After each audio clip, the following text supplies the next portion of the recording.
So it is audible, right? Everything is fine, no? Okay. Yes, sir. Okay, I will just share the screen.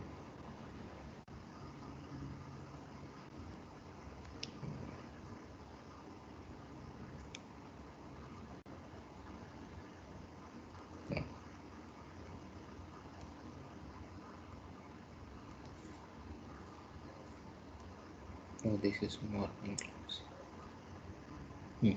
So now you can see the screen also, no? Yes, sir. Okay. So anyway, so before we start to follow, right? The last class, we have seen this wave equation. Okay, this is the most important thing. So what we have seen that based on this same wave equation is nothing but your continuum mechanics. Say, okay, whatever you studied in continuum mechanics, the displacement equations of equilibrium, So if you if you do like this, you get automatically the wave equations. Okay. So if you can solve these wave equations, you can solve any problem in our mechanics. Okay, beams, columns, or earth, soil, any problems. It can be done in this wave equation itself. So this is like a fundamental wave equation. Okay. So now we have seen the wave equation in Cartesian coordinates. Okay. So Cartesian is fine. Now we have also seen in the spherical coordinates also. The reason why is because you see we will be doing the spherical domain meshes and other things to say. Then how to do this one. Okay. So last class I think we have seen in Cartesian coordinate the Lamb's problem I have shown you. Okay. So this is a famous paper of Lamb, and I think all of you have downloaded that MATLAB code, no? Yes. So that MATLAB code, that Kausal's paper I showed you yesterday, okay? So the MATLAB code you would have downloaded, and you can run it actually, okay? So now we have seen, right? He has given the solutions for the infinite medium. He has given even the finite medium also for 2 dimensions, okay? So if there is a load like this, and there is a load like this, what will be the displacements? Okay, so closed form solutions he has given, and this Kausal's he has done by this contour integral, or that method, and that MATLAB code is available, so you can use it and you can just plot the displacement and stresses. We will use this later on when we do this validation and other kinds of things itself. Okay, so now we started this spherical coordinates also, like yesterday's class. So same wave equation only. Okay, in spherical coordinate system we have written. So I think all of you remember, right? So that wave equation was something, dou square, you see, what did we use? Phi only, right? Yeah. So dou r square plus, I see, 2 by r, you see, dou phi by dou r, plus 1 by r square, say, sine theta, dou by dou theta of sine theta, dou phi by, you see, dou theta kind of a thing, plus 1 by r square sine square, you see, theta kind of a thing. So dou square phi by, you see, dou phi square plus that k, that omega square actually, okay, which comes you followed, right? So this was a wave equation spherical coordinate system. Just to remind, you followed, right? Oh, I think U we used, right? I think, I'm sorry. It's you, sir. You, okay, fine. I think we got mixed, I think. So everywhere you followed, right? You put U.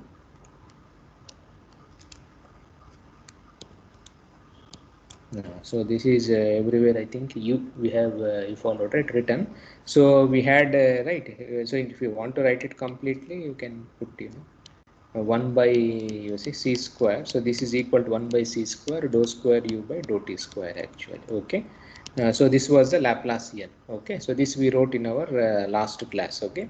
So I think already we discussed this is a radial part and this is angular part kind of a thing. So now our coordinate system is r theta phi kind of a thing. And I think finally our solution, last class we already derived. So u is a function of r, theta, phi, and t. So by separation of variables, say we wrote as r of small r, then this of small theta, then you see capital phi of phi, then capital T of t actual. So the separation of variables we did, and I think we obtained, you see, four equations we have obtained actually. Okay, so the first equation for time was this is 1 by c square 1 by t. So d square capital D by dt square is equal to minus k square. So this was for the time. Then for r say we got this equation. So d square r by dr square plus 2 by r say. Okay, so d capital R by dr plus of course you can do some algebra, kc square minus you followed, right? Not k Lambda square, by so r square. lambda we have, of course if you do that legendaries all those things, that lambda will be equal to L into L plus 1 by r square actually. Okay, into r is equal to 0. So generally we wrote this as lambda. Okay, if you want, if you solve automatically you will know this one. And the other equation, so for theta was, you see, 1 by sine theta. So 1 by, you see, sine theta. So d by d theta. So sine theta was there, and d theta by, you see, d theta kind of a thing. Plus here also there was a lambda, right? Sir. So now instead of lambda I am putting L into L plus 1. So these are nothing but the numbers, which comes from the Legendre's polynomials, minus some m square by, you see, sine square theta multiplied by this capital theta is equal to 0. So this was the equation for theta. Then for phi say we got a ordinary differential equation. So d phi by, you see, d phi square plus, you see, m square phi is equal to 0. Okay, so these are the four nice equations, you see, we got for the wave equation in spherical coordinates. Okay, so this equation say the first one, and with respect to phi they are more or less similar, simple harmonic kind of a thing. So you can write as, you see, e to the power of I omega t or something like that, and this also, you see, e to the power of some m phi or something like that we can write. But these two are very, very special equations actually. Okay, so this equation is, as already I told you, the Bessel's equation. Okay, and this equation is legendary actually. You followed. So legendary is differential equation. So if you see any mathematical textbooks in calculus, so if you see that one, so you will get these numbers. Okay, so now finally, so the solution, after doing all those things, we can write as the solution like this. Okay, so essentially this is theta. So this quantity, then phi say of say phi, and t of t, the the Bessel function. So this quantity you can write this as a summation actually. Series will come here. So L is equal to 0 to, you see, infinity kind of a thing, and m is equal to minus L to L. So you have this legendary polynomial actually. Okay, so cos of theta, and then you see e to the power of im phi. Then you have, you see, some EML cos omega t sin omega t. So this is comes from your that ODE actually. So f of EML sin you see omega k into t. Okay, so this is the three equation. Suppose if you want to add this term also, say, that is r of r say, then you have to multiply this entire expression, you see. So you will get a Bessel function actually. Okay, so some z some k into r kind of a thing. So this is nothing but a spherical Bessel function. Okay, so you can see the solutions of the four equations say. So this comes from theta, that is a legendary differential equation. This is your spherical, and this is your anyway your simple harmonic, whatever you studied in dynamics, a cos omega t plus b sin omega t. This also is same actually. Instead of writing in sin and cos, you can also write as u to the power of im phi also. If you want, you can write as sin m phi plus some I cos m phi kind of a thing. So now previously the lambda we have said, right? So all these things are linked actually, because your phi, this function has to be like once you cross a 2 pi plus phi should be same as phi. And if you solve mathematically all the expressions, say, okay, so you will get this one. Okay, now this entire expression, say, that is what do you call these terms? That is pm of L cos theta, say. e to the power of im phi. Okay, so we also denote this term as some y m l theta of phi. Now, so anybody remember what do you call these terms? No.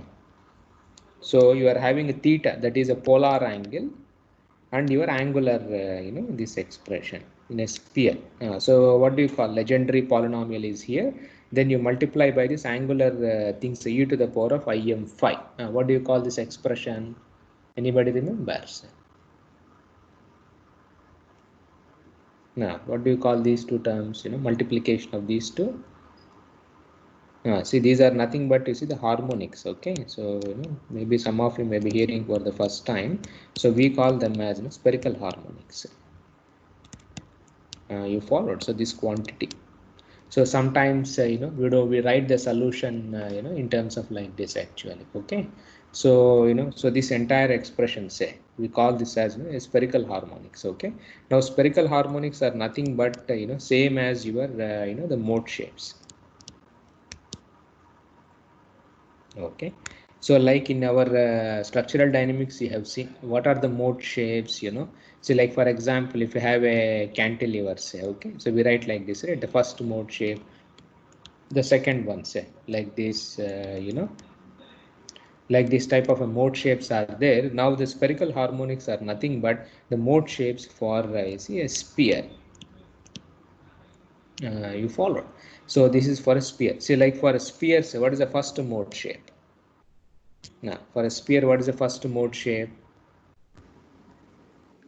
So you see this cantilever, what is the first mode shape for the cantilever? Whole thing is going towards one side actually. Okay, so now for sphere, what is the first mode shape? Now what is the first mode shape? And this mode shape is a function of theta and phi. Okay, the angles. So for a radius is fixed, it is independent of the radius. So it is like a ball actually, you followed, right? So these are also like your mode shapes for a sphere. So the first mode shape will be, how the first mode shape will be, take this clue. So whole sphere should go to one side actually. So what does it mean? So whole sphere contracts. Okay, so everything whole sphere is contracting in one, or maybe you followed it, the whole all points in the sphere, they expand uniformly actually. So this is, you see, a first mode shape actually. You followed. So this is how you see the spherical harmonics comes. Then other mode shape will be, you see, like this actually. Okay, so some here you see the football mode or something, you see the people also say something like this. Okay, so this side compression, this side you see elongation kind of a thing. So you will be having the nodes here, variety shapes comes actually. Okay, so for m and l, so for varying m and l, say, okay, so these are two things are there, one is theta and other one is a phi. So you can arrive at variety of mode shapes actually. Okay, so these functions are known as spherical, see the harmonics kind of a thing. So there is nothing but the mode shapes, or sometimes mathematically speaking, you see, they are nothing but eigenvectors actually. Okay, eigenvectors on a sphere kind of a thing. So this is how the in for sphere, say we write our equations. Okay, and then there is, and these are these mode, since they are all eigenvectors. Okay, so the spherical harmonics, say they are orthogonal actually. Okay, so you can prove mathematically also. So the spherical harmonics, say, okay, they are orthogonal to each other. So they are all orthogonal to each other. Okay, and they satisfy all other properties, orthonormality, this and that, you see, but you have to multiply by some constant kind of a thing actually. Okay, so if you take two, like 0 to 2 pi d phi and 0 to pi d theta actually. Okay, so sine theta, so this is their now orthogonality. So y, you see, l1 m1 theta comma phi, then you see y l2 m2 theta comma phi. So this is nothing but equal to, you see, your Kronecker delta l1 l2 delta m1 m2. So when L1 is equal to L2, m1 is equal to m2, say this is equal to 1 actually. Okay, suppose if L1 is not equal to L2, or m1 is not equal to m2, say this becomes 0. So this is orthogonal property of the spherical harmonics. Okay, so of our spherical harmonics. So these spherical harmonics are eigenvectors also, or if you want, you can also say that they are nothing but your sinusoids. See, sinusoid also, right, in the Fourier series, sine x, sine 2x, sine pi x by L, then sine 2 pi x by L, say, in the Fourier series expansion, they are also orthogonal to each other actually, okay? So the sinusoids they work on a line kind of a thing, but now on a sphere, say, you get spherical harmonics, okay? And then there is what we call as Laplace expansion actually. So there is one expansion theorem also. See, like for example, if you want to define any quantities on a sphere, okay, that is a theta comma phi, it says that this is like a Fourier series expansion actually. Okay, so L is equal to 0 to infinity, and m is equal to minus L to, you see, the L kind of a thing. So ALM, okay, so YLM theta comma phi actually. So this is non where your ALM, say, this is nothing but a coefficient of your spherical harmonics. You can get like, you see, 0 to pi d theta minus pi to pi d phi sine theta. So YLM theta comma phi, say, okay, star you multiply by your function. Okay, so this is our Laplace expansion actually. Okay, so this is same as our Fourier series expansion what we use in our the dynamics and other things, but only thing is we call it as now as a Laplace expansion, but here our domain is a sphere actually. It is not a straight line or something like that. So this is same as your Fourier series.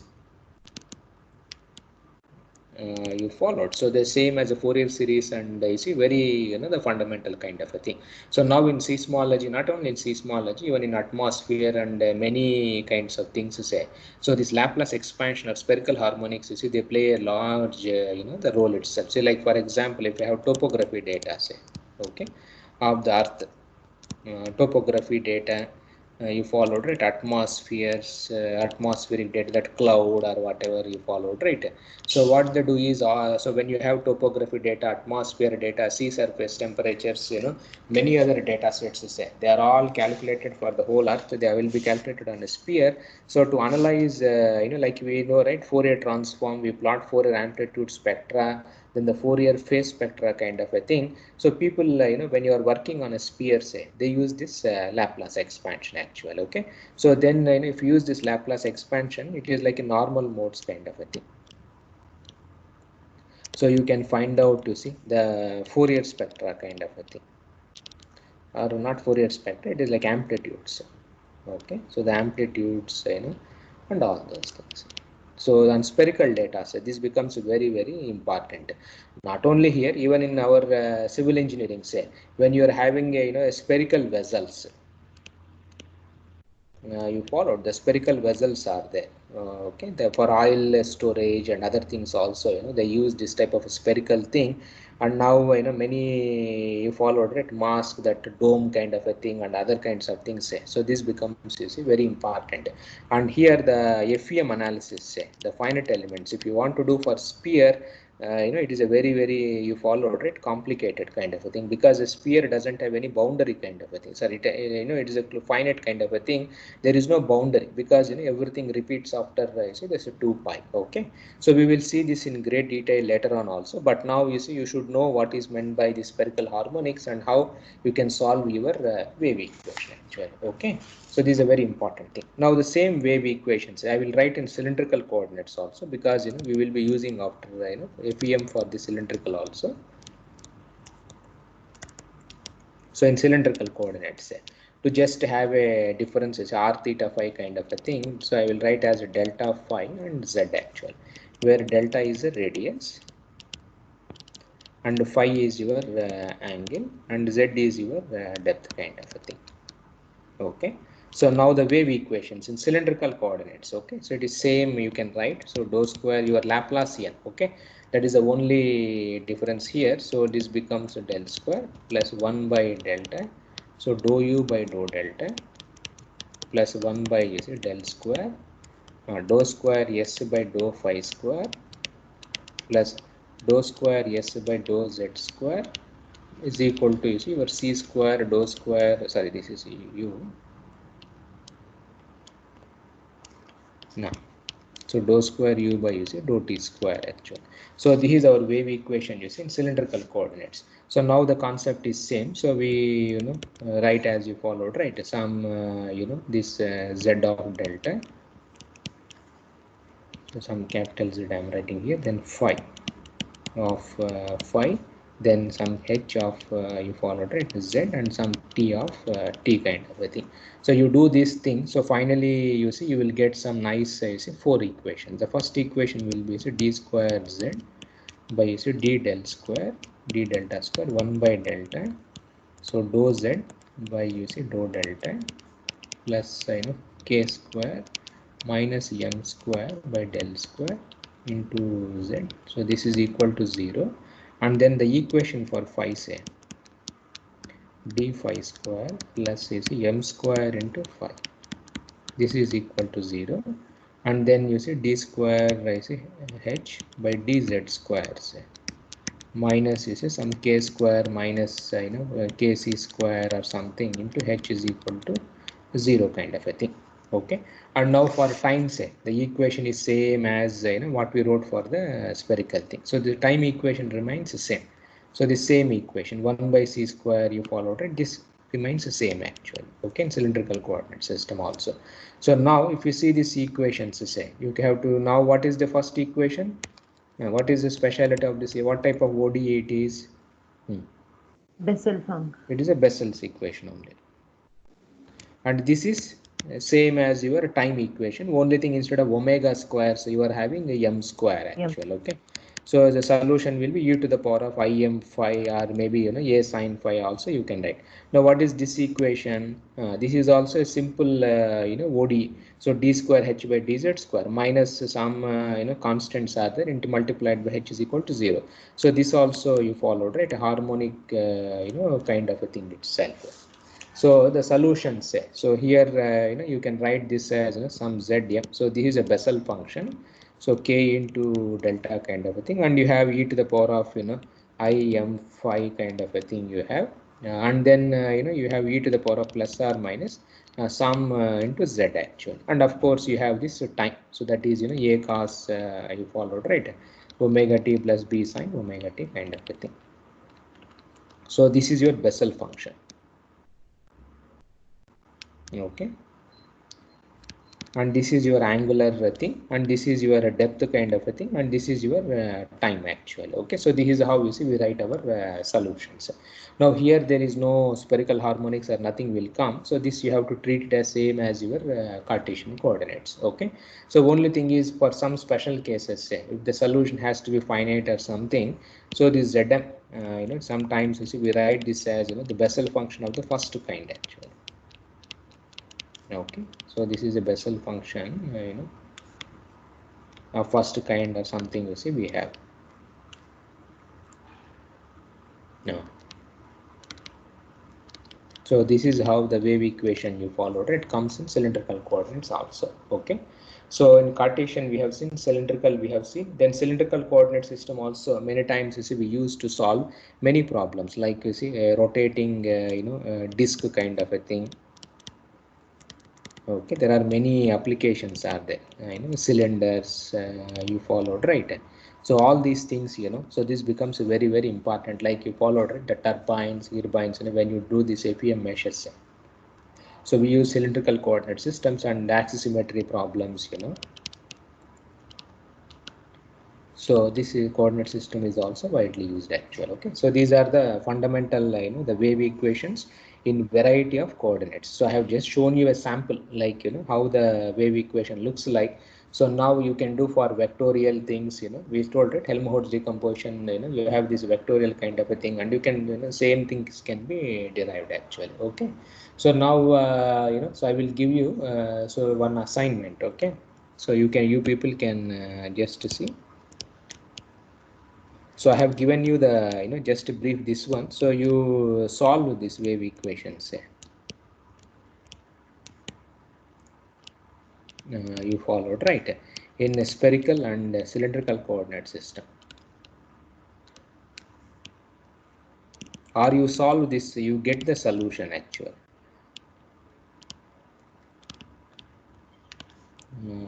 Or not, you can get this. I say we have solved the lamps problem, right, in the class. For a concentrated load, lamps problem is there. So now you take a sphere. Okay, so you apply some internal force actually, maybe at the center or something. You try to get the derived displacements actually. Okay, you try this problem. Of course, a sphere you can take, and a disc also. Disc also, like you are having a the disc kind of a thing, and there is a concentrated force, say, okay, somewhere applied on the top or something like that. So you try to derive this displacements, like similar to your lamps problem. So only thing, when you are doing spherical coordinate system, when you are doing this one, so your solution should contain Bessel functions, and then if you are spherical coordinate systems, the spherical harmonics. Okay, MATLAB has the spherical harmonics toolboxes are there, so you can go through these toolboxes. I don't know whether it is in the MATLAB, or if you type in net, say, already people have given these toolboxes. Okay, Bessel functions, they are anyway available in MATLAB. If you just type J and this itself, it gives you the numbers. So spherical harmonic toolbox are there. So you try to derive some solutions for the displacements actually. Okay, so this problem you can solve for a sphere. Okay, inside a load is there. What will be the displacements on the surface, or maybe the load is on the top of the sphere itself. You try to get the solutions actual. Okay, so I will give you this Lamb's paper itself. Lamb, I think one more paper he wrote somewhere around 1800s, 1880 or something like that, for a sphere, elastic oscillations or something. He has written Lamb, and there are several papers are there. Okay, so you search in the Google, you try to get the right paper, and then you followed, right, you derive all the nicely, in a nice format, so the boundary conditions, like we solved, right, last class, Lamb's problem in Cartesian coordinate system. So you solve that similar thing in spherical harmonics, in the spherical coordinate system, and of course in cylindrical coordinate system. Just to give a try actually, we will see. Okay, so now let us, so these are the fundamental, the wave equation. So to just you followed, right, to summarize, as already we have seen. So in continuum mechanics, say, okay, so in continuum mechanics, if we have a deformable solid actually,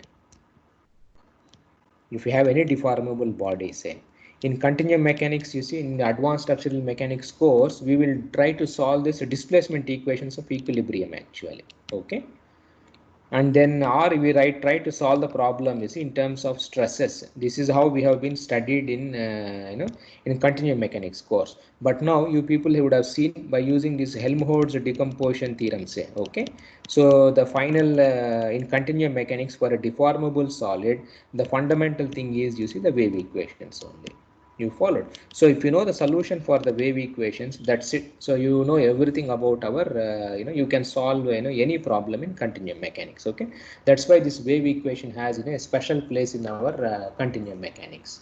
Okay, so now let us see this one last thing. This you have to see the the type of the equation. Okay, so generally, what type of the partial differential equations, as all of you know, we classify them actually. Okay, generally we classify the PDEs into three types. Right, parabolic equation, elliptic, you followed, right, or hyperbolic actually. Some heat equation is this, that equation is this, or something. So now what type of our thing is our wave equation? So our wave equation, say, belongs to which domain? Parabolic or elliptic, or the hyperbolic actually. Okay, so now in our mathematics, there is a standard definition is there. So if you have any PDE, say second order PDE, if you write like this, a into uxx, so this is second derivative. Okay, so b into xt plus c into utt plus d into ux plus E into ut plus f into u is equal to 0. The meaning of uxx is dou square u by dou x square. Okay, so the meaning of xt say is nothing but dou square u by dou x dou t kind of a thing. So dou ux means you say dou u by dou x.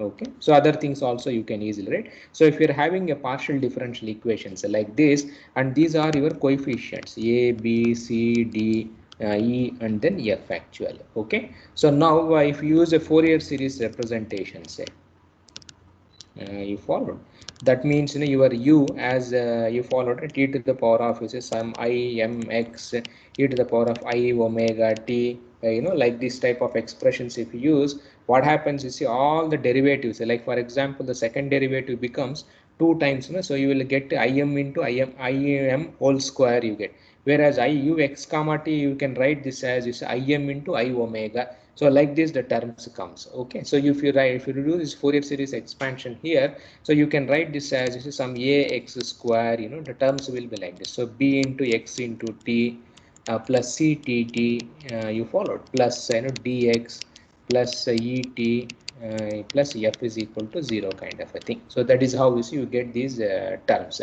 So now to classify the PDE, say, okay, so in mathematics we do like this. They find out this discriminant actually. Okay, it is not determinant. Be simply careful. Discriminant.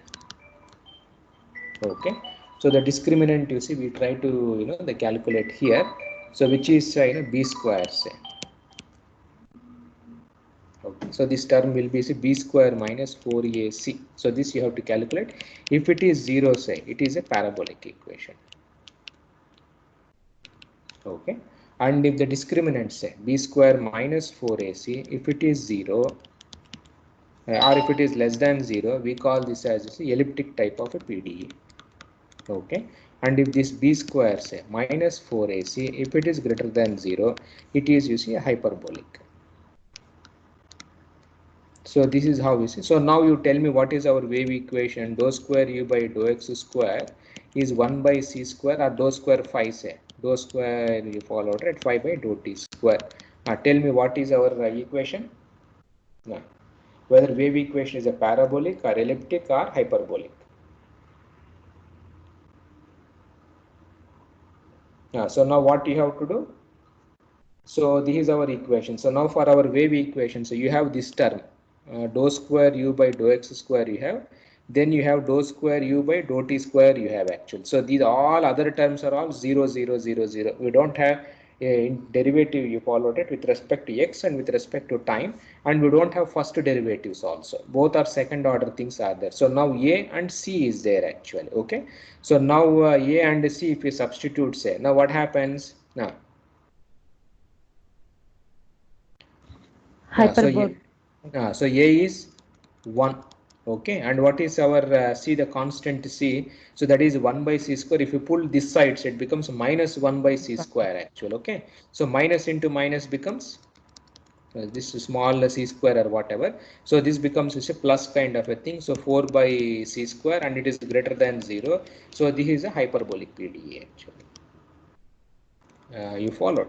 So this is the most important thing, how to classify our differential equation. See, many times in our structural engineering, when we go for comprehensive vivas or many cases, say, the fundamental thing, you see, any mathematics fellow, if he is coming, he will ask what equation you are solving. If you say that I am solving this equation, say, so generally they will ask whether you are solving a parabolic ODE, elliptic ODE, or hyperbolic ODE. Okay, so that can be classified, told by this expression. Okay, it's very, very simple. So second derivatives you take, first derivatives you take, and then based on these three sets, you calculate the discriminant, and then you can decide whether it's a parabolic or elliptic or hyperbolic. Okay, so now our wave equations are all hyperbolic. That is in our continuum mechanics, you say most of the things are hyperbolic PDE. Suppose if you are using a heat equation or some other equations are there where you can go for the parabolic or the elliptic equations also can come actually. Okay, so this is a very the fundamental thing. Now, so now you see, let us see this numerical methods. How to solve this hyperbolic PDEs. Okay. So now, as already I told you, in this course, say, what we will be doing is, there are several are there, but we will be doing this finite difference. So finite difference method is this is a classical method actually. Finite difference is one of the oldest kind of a thing. Then we have pseudo spectral. This is also oldest method. Okay, just a Fourier series only, nothing great is there. Then we have these finite elements. So these are the classical things. Okay, then other one is, you see, this finite volume method. Okay, so these are the methods. Then you have spectral element and other things are there, which is anyway combination of, you see, this plus this.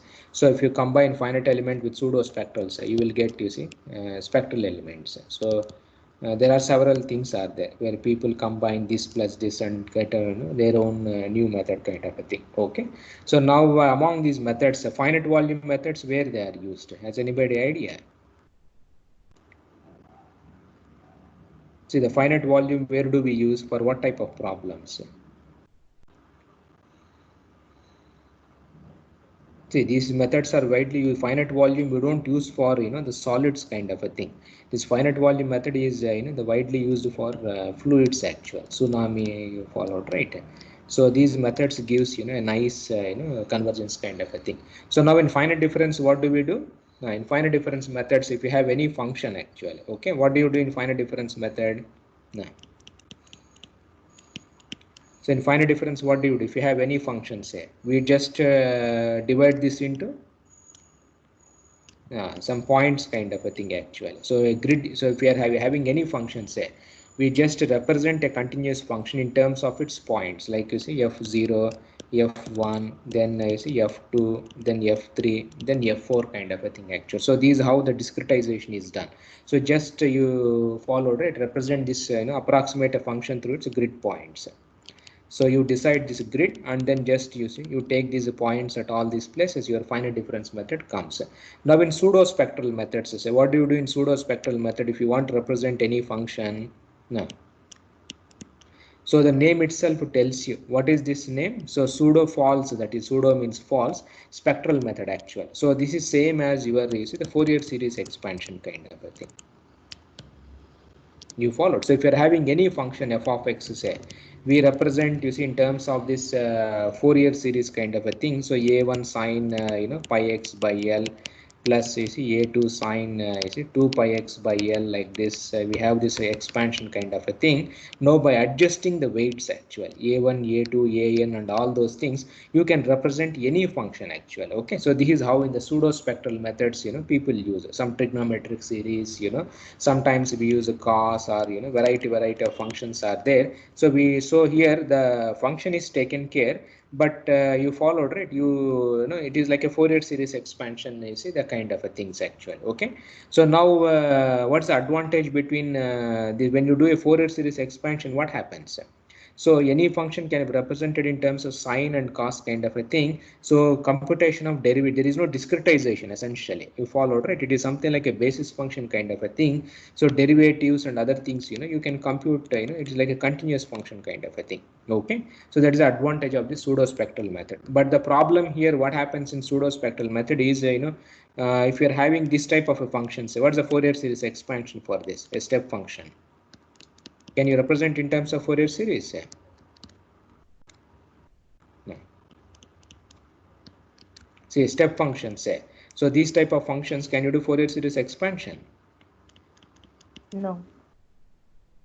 No, you can do. Okay. So how many terms are required? See, for this type of discontinuous functions are there. See, infinite is required, but you can't do infinite actual. Okay, when you are doing on a computer, you have to do some 100 sinusoids, 1,000 sinusoids, or 2,000 sinusoids, or whatever this one. So when you're having functions like this, it becomes very difficult. You can't get exact match at this place actually. Okay, so this is also known as a Gibbs phenomenon actually. You very well known.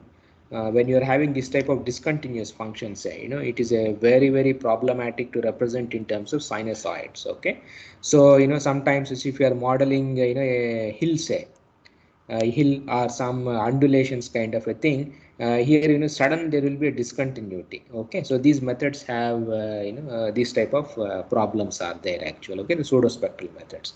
Now in third, FEM, say, all of you would have done a course on this one. What do you do in FEM? Now So now if you want to represent any function, so what do you do in FEM? No. We discretize into n number of points. No, we don't For discretize into n number of points. Okay, so what you do, the domain we discretize it into number of elements, no points. You followed, right? So if you're having any functions, what do? You discretize this domain itself actually. Okay, so you discretize the domain here. So this is element number 1 or something, element number 2 kind of a thing, and then you approximate through some functions actually. Okay, linear interpolation or you followed, right? So these type of things you do it in finite elements. So you discretize this into elements, and then you interpolate using variety linear interpolation or some other interpolation you try to do, and then you do the analysis. Okay, now in the finite volume method, say, of course we will not be doing in this course, just other thing is there. So what to do is you follow, right? If you are having any domain, say in the finite volume, so what we try to do is so what we try to do in finite volume methods is, if you're having any function, say, okay, something like this, what to do is we divide this region into this one. So we don't interpolate or something, we do like this. Okay, so we represent by a midpoint or something, so we use like this. This type of discretization we do.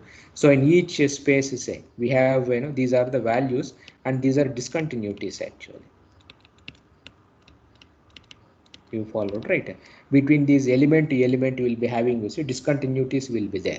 So that's why, you see, this method is widely used in fluids essentially.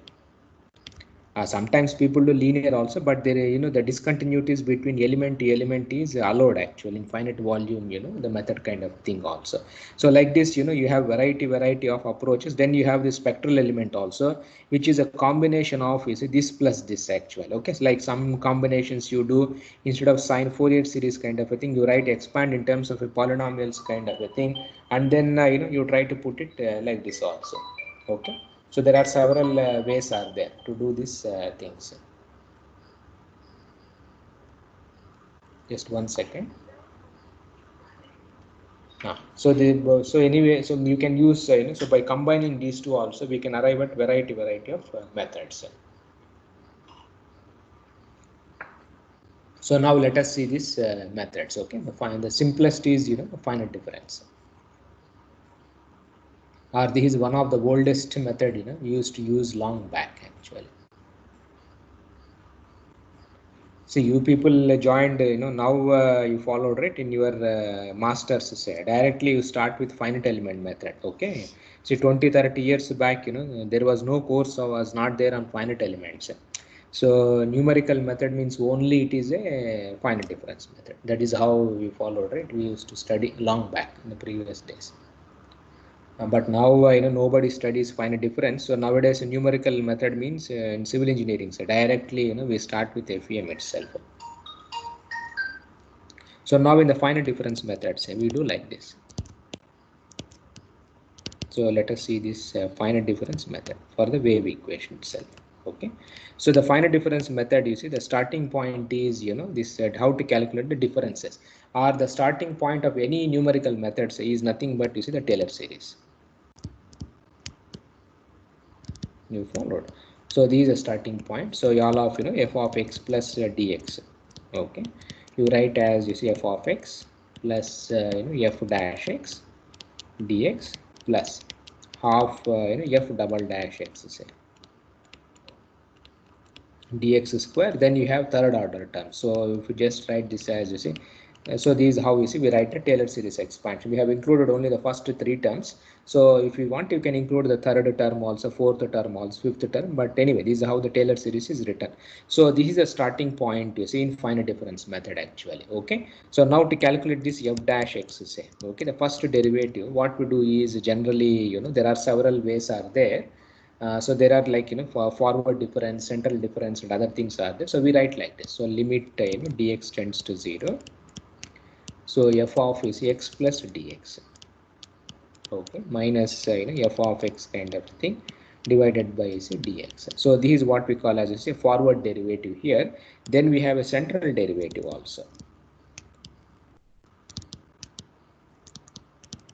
Okay, So the same derivative. So we also write like this, limit the dx tends to 0. So f of x plus dx minus f of x minus dx. Okay, by 2 times you see dx kind of a thing. So this is a central derivative. Then also we have this backward derivative also.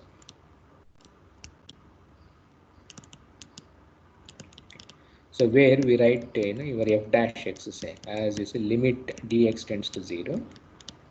So your f of x minus your f of x minus dx by dx.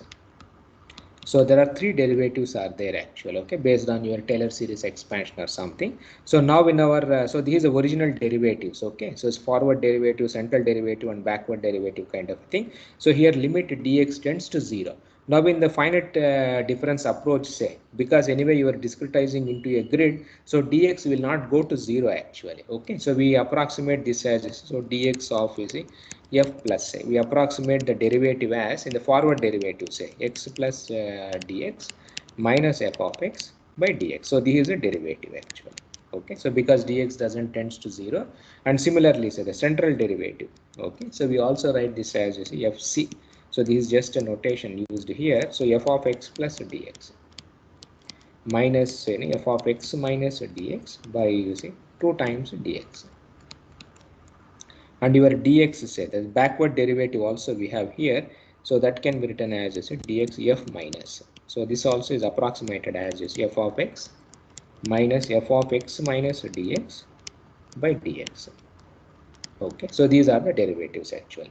So now as all of you know this the first derivatives, it's a backward derivative, then even this the forward derivative say. So what happens when you look at in the Taylor series, so you are taking only the terms up to you followed, right, this term only, you understand. So the only these terms only are there, but whereas so the error will be of the order of you see the dx itself actually. So in this one, so the errors will be of the order of dx itself for the forward derivative, then the backward derivative.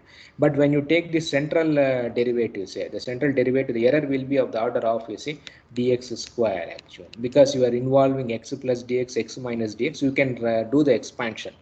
So now I have written the expansion here. So you can write the expansion for f of x minus dx say, okay.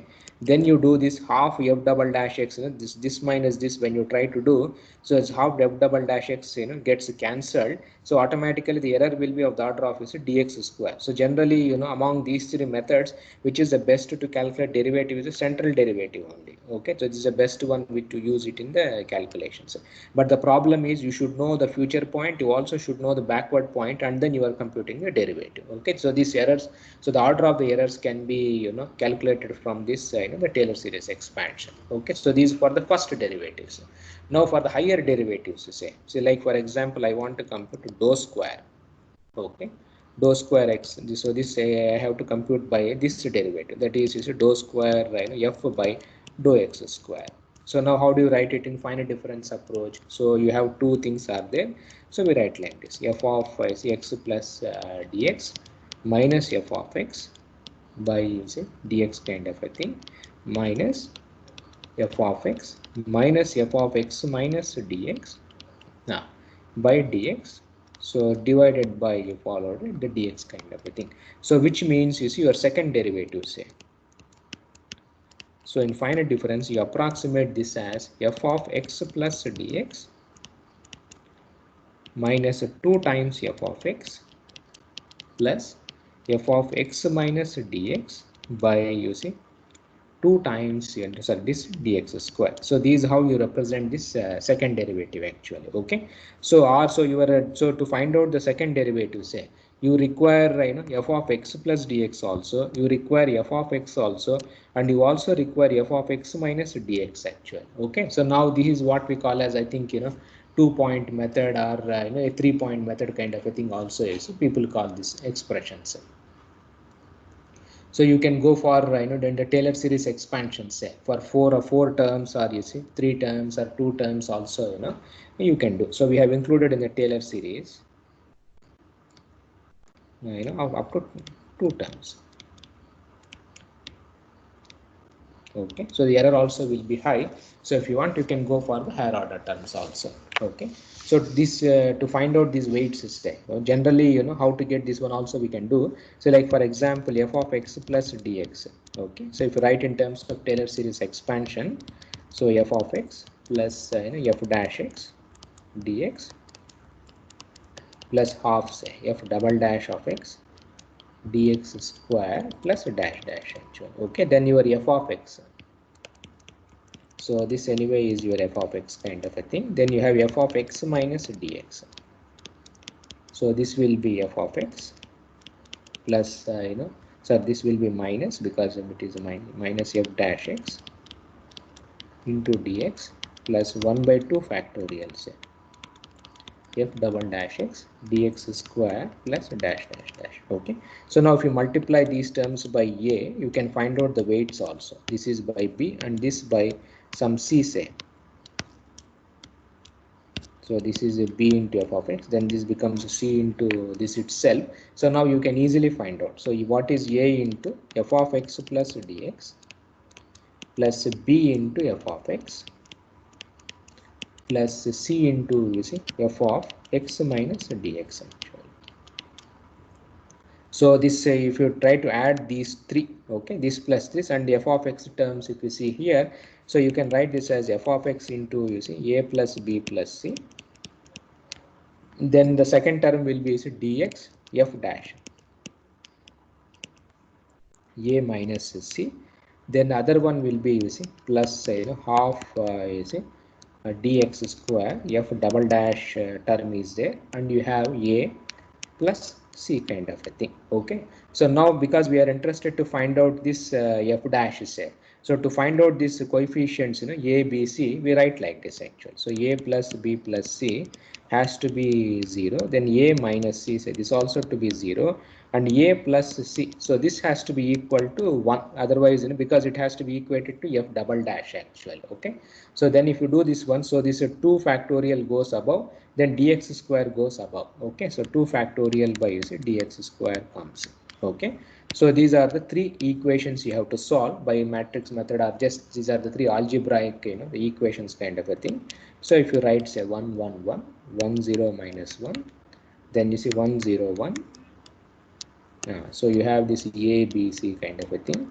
So this is 0 0 2 by 2 factorial by, you see, where dx square kind of a thing you have. So if you solve, say, automatically, you see, you will get the weights. So a turns out to be, you see, 1 by dx square, then b turns out to be minus 2 by dx square, and then c turns out to be 1 by dx square. So these are the weights. So now you can see the AB is 1 by dx square, then this one. So now if you see the second derivative, so how we have written, so you can see, so this is A.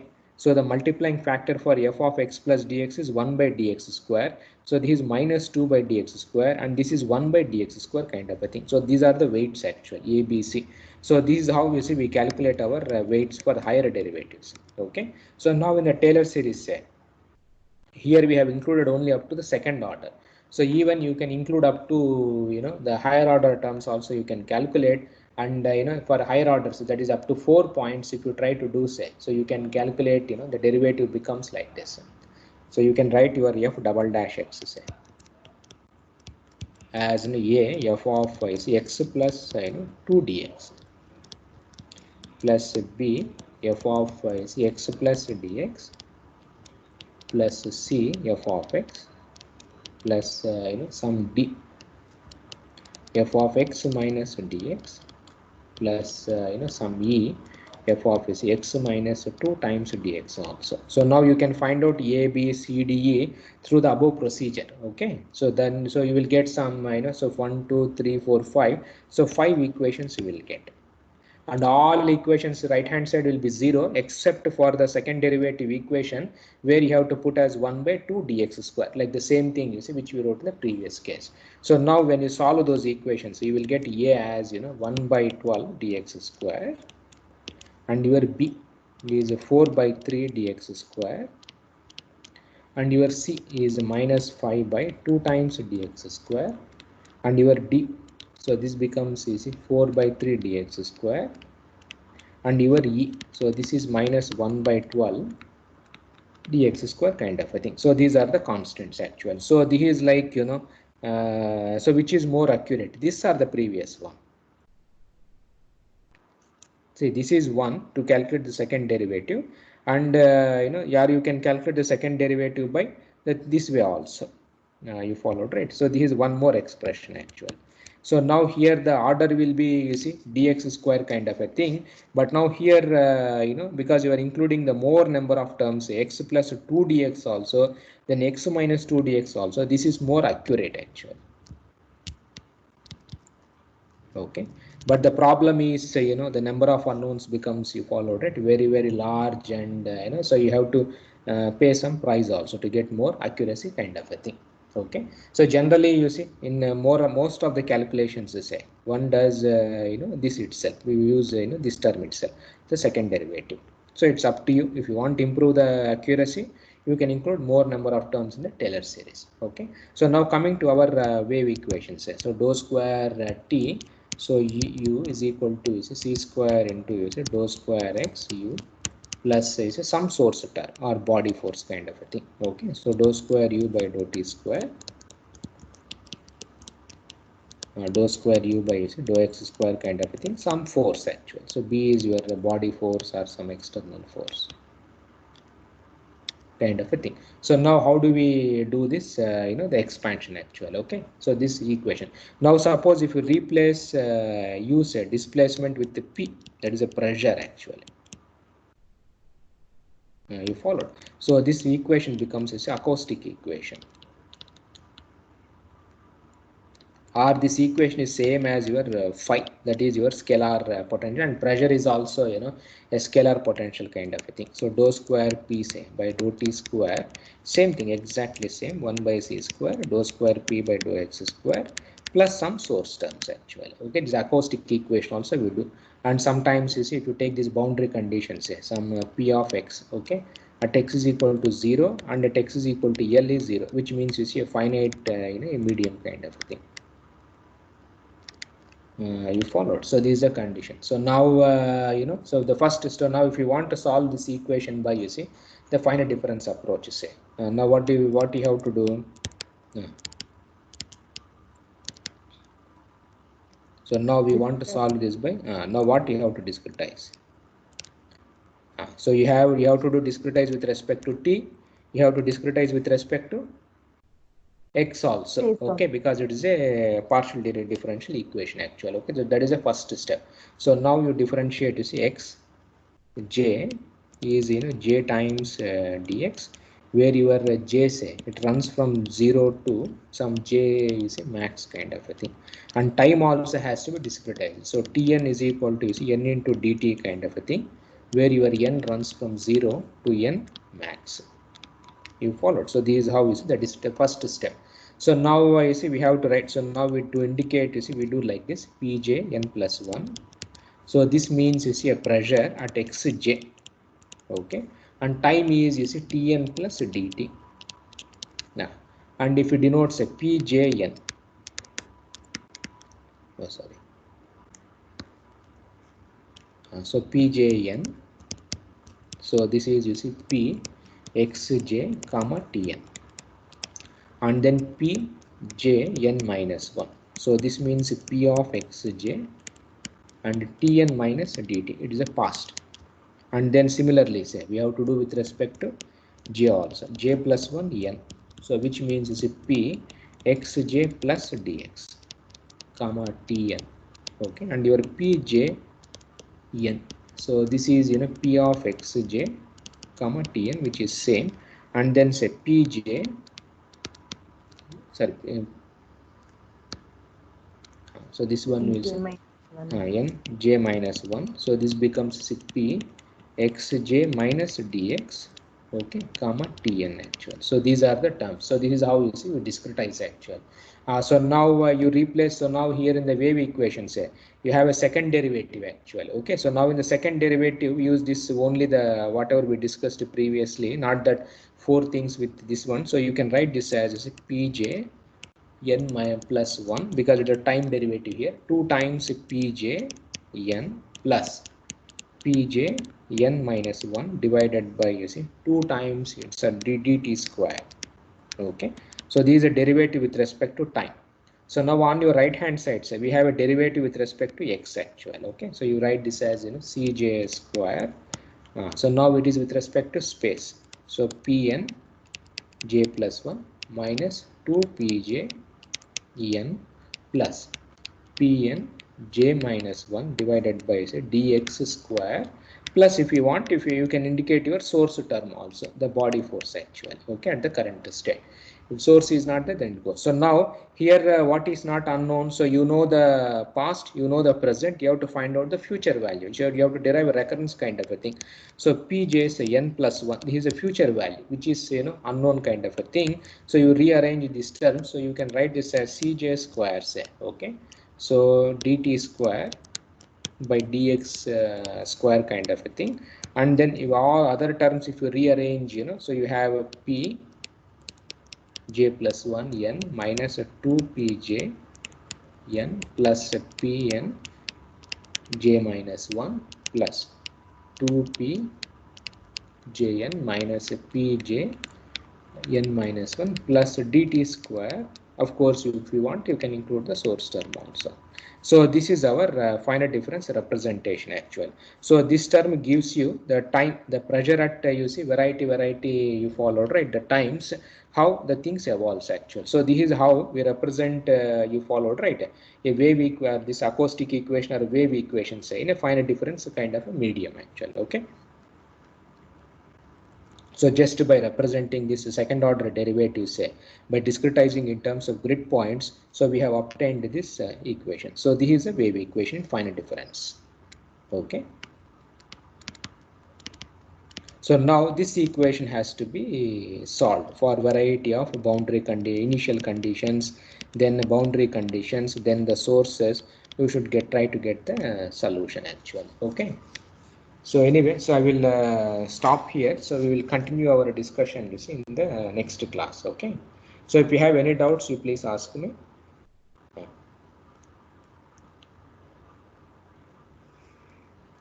So everything is clear.